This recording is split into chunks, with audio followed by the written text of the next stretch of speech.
कानपुर देहात से खबर, जहां पर अपनी जमीन के लिए 11 वर्षों से लड़ाई लड़ रहा रिटायर्ड शिक्षक 11 सालों से अधिकारियों के दफ्तर का चक्कर काट रहा है, मगर उसे इंसाफ नहीं मिल रहा है। दबंगई से बीएसपी नेता कुलदीप शंखवार ने इस जमीन पर अपना कब्जा बना रखा है। वन विभाग के 4 बिस्वा जमीन का एक्सचेंज हुआ था। वन विभाग के कुलदीप शंखवार से मिलीभगत का आरोप लग रहा है।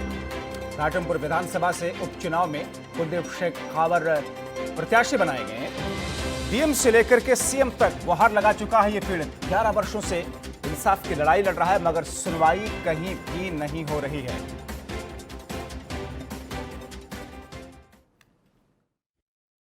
समस्या ये है कि हमारी ज़मीन जो है पोखराया में थी, उसमें हमको 2009 में बाउंड्री बनी हुई थी। इस पर 2009 में जब ये बसपा का सरकार थी, उस समय पर कदावर नेता कुलदीप शंखवार जिला अध्यक्ष होते थे। उन्होंने ज़बरदस्ती हमारी बाउंड्री तोड़ 32 बाउंड्री बनी थी और ज़बरदस्ती उस पर अपना जो है कब्जा कर लिया। हमने जहाँ भी शिकायत की, किसी ने शिकायत उनके नेता की रूप सरकत को देखते हुए सुना नहीं। तो एक रिटायर्ड शिक्षक परेशान है, मगर सुनवाई करने वाला, सुनने वाला कोई नहीं।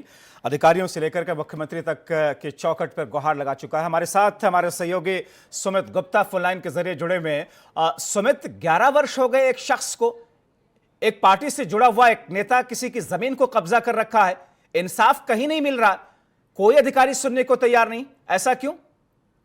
आपको बताना चाहूंगा, जिस तरीके से मामला आया, ये मामला जो है कानपुर देहात जिले के भोगनीपुर तहसील के पोखराया कस्बे का है, जहां पर एक आरोप लगा है कुलदीप शंखवार। ये जब जिला अध्यक्ष हुआ करते थे और मायावती की सरकार हुआ करती, तब इन्होंने इस जमीन पर कब्जा किया था, जो कि रिटायर्ड शिक्षक हैं, और तब से ये अब तक जो है लड़ाई लड़ रहे हैं अपनी जमीन को पाने के लिए। वहीं सबसे बड़ी बात है कि ऐसे नेता जो है कुलदीप शंखवार, उनको अब जो टिकट दिया गया है बसपा ने उप चुनाव को लेकर घाटमपुर से, लेकिन अगर यही नेता अगर बनते हैं तो जैसी ये जमीनें हैं और भी कब्जा करेंगे। ये टिकट देने का सवाल जो है, एक सवाल खड़ा होता है। एक शिक्षक है जो कि बराबर जो है अधिकारियों के चक्कर लगा रहा है, चाहे वो तहसील दिवस हो, चाहे वो मुख्यमंत्री के पास जाकर, मगर सुमित रिटायर्ड शिक्षक परेशान हो गया, तहसील से लेकर के जिलाधिकारी के दफ्तर से लेकर के मुख्यमंत्री तक गुहार लगा चुका है, कहीं से भी उसको सुनवाई नहीं हुई, किसी ने ध्यान नहीं दिया।